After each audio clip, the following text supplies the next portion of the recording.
La libertad no es más que la oportunidad de ser mejor.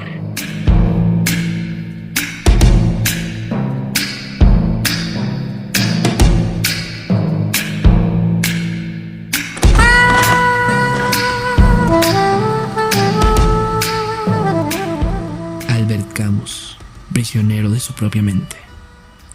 Se cumplen 110 años del nacimiento del filósofo, escritor, cronista de una época y víctima también de sus propias ideas. Fue autor de las novelas fundamentales para entender el siglo XX, El extranjero y La peste, la vigencia de una narrativa que merece una lectura. Albert Camus nació en Argelia, obtuvo el Premio Nobel de Literatura a los 44 años y vivió hasta los 46. Su niñez transcurrió en uno de los barrios más pobres de Argel, con un estancadísimo acceso a los libros y revistas. Sin embargo, gracias a una beca que recibían los hijos de las víctimas de la guerra, su padre había muerto en 1914, en la Primera Guerra Mundial. El pequeño Albert pudo empezar a estudiar. Inteligente y disciplinado, empezó los estudios de filosofía en la Universidad de Argel, que no pudo concluir debido a que enfermó de tuberculosis. Formó entonces una compañía de teatro de aficionados que representaban obras clásicas en un auditorio integrado por trabajadores. Luego ejerció como periodista durante un corto periodo de tiempo en un diario de la capital de Argelia, mientras viajaba intensamente por Europa. En 1939 publicó Bodas, conjunto de artículos que incluyen numerosas reflexiones inspiradas en sus lecturas y viajes. En 1940 marchó a París, donde pronto encontró trabajo como redactor en Paris Source.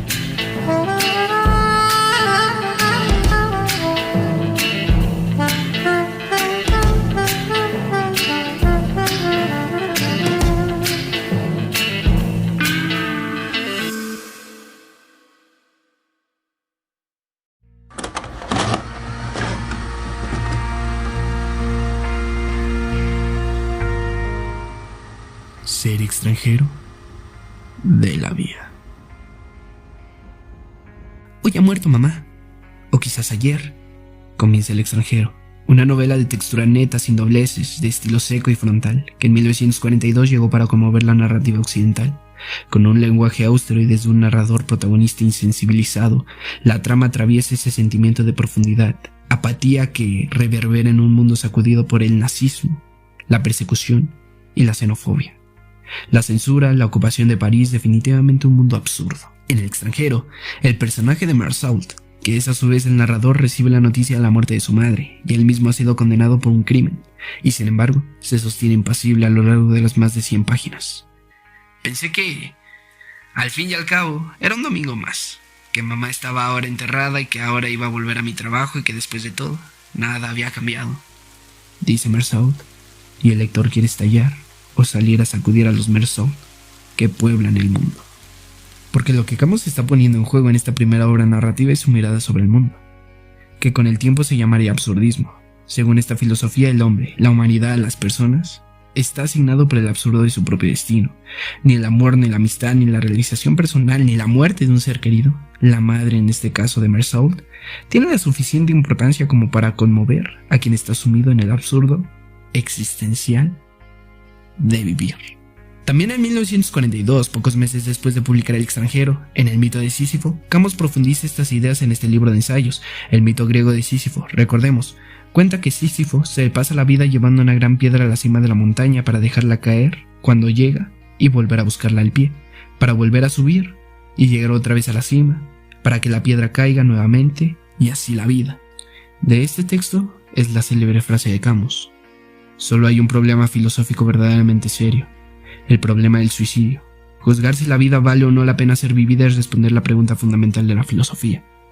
El suicidio como límite o como pregunta extrema, porque no es una salida. Para Camus, la vida debe ser transitada a pesar de la convivencia con el absurdo existencial que impone.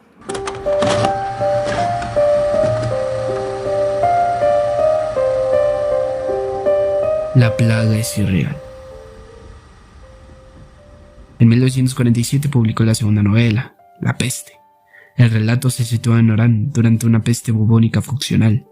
La ciudad está aislada, el número de víctimas morales asciende geométricamente día tras día. Los personajes, el médico, el periodista, el funcionario estatal, entre otros, establecen rutinas de trabajo y de circulación que son desafiantes, paulatinas y sostenidamente por el avance de la epidemia. El narrador, que se autodenomina cronista, usa la tercera persona pero también se involucra desde un nosotros cuando la situación se torna apremiante. Rose, el médico de la peste, pasará las más de 280 páginas buscando reactivos y sueros para inocular a los pacientes. Tarot, funcionario, inventará hospitales improvisados y tiendas de campaña para atender a los enfermos. La denonada vida contra el absurdo de la muerte. Otra vez, sin memoria y sin esperanza. Vivían instalados en el presente. A decir verdad, todo se volvía presente. La peste había quitado a todos la posibilidad de amor e incluso de amistad, pues el amor exige un poco de porvenir, y para nosotros no había más que instantes, dice la novela.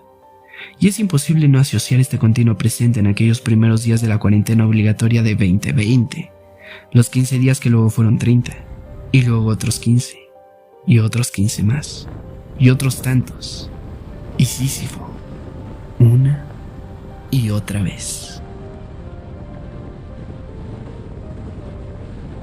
Todos nosotros, en medio de las detonaciones que estallaban a las puertas de la ciudad, entre los choques que acompasaban nuestra vida o nuestra muerte, en medio de los incendios y de las fichas, del terror y de las formalidades, emplazados a una muerte ignominiosa pero registrada, entre los humos de los espantosos y los timbres impasibles de las ambulancias, nos alimentábamos con el mismo pan del exilio, esperando sin saberlo la misma reunión y la misma paz conmovedora. Escribe Camus.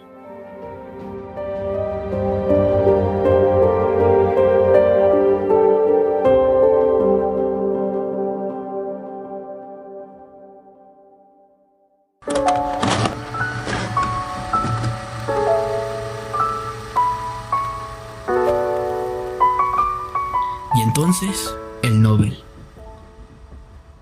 En 1957 la Academia Sueca otorga el Premio Nobel de Literatura a Albert Camus por el conjunto de una obra que pone en relieve los problemas que se plantean en la conciencia de los hombres de la actualidad. Camus tiene 44 años y recibe saludo, medalla y beso de los reyes de Suecia. Y ya que estamos, aprovecha la visibilidad mundial para lanzar su mirada impiedosa y esperanzadora sobre la humanidad. Indudablemente cada generación se cree destinada a rehacer el mundo. La mía sabe sin embargo que no podrá hacerlo. Pero su tarea es quizás mayor. Consiste en impedir que el mundo se deshaga. Hereda de una historia corrompida, en la que se mezclan las revoluciones fracasadas, las técnicas enloquecidas, los dioses muertos y las ideologías extenuadas. En la que poderes mediocres, que pueden hoy destruirlo todo, no saben convencer en que la inteligencia se humilla hasta poner al servicio del odio y de la opresión. Esa generación ha debido, en sí misma y en su alrededor, reinstaurar, partiendo de amargas inquietudes, un poco de lo que construye la dignidad de vivir y de morir. Subraya en el discurso. Albert Camus fue galardonado con el Premio Nobel de Literatura 2 años antes de morir en un accidente automovilístico.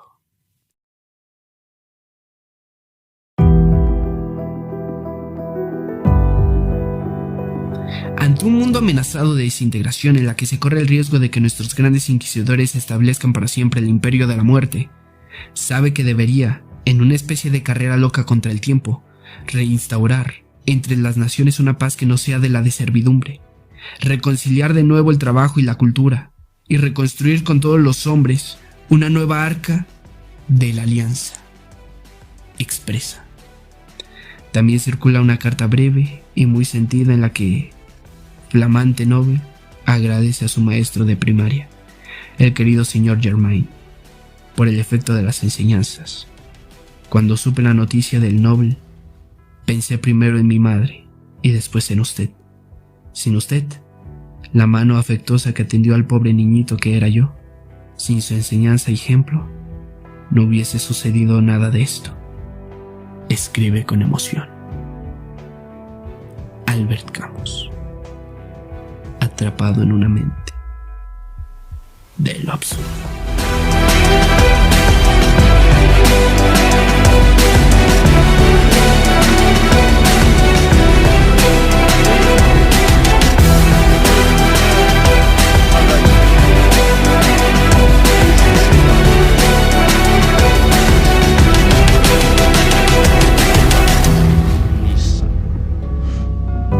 soit normalement constitué, un jour vient toujours où il a besoin du visage humain, de la chaleur d'une collectivité.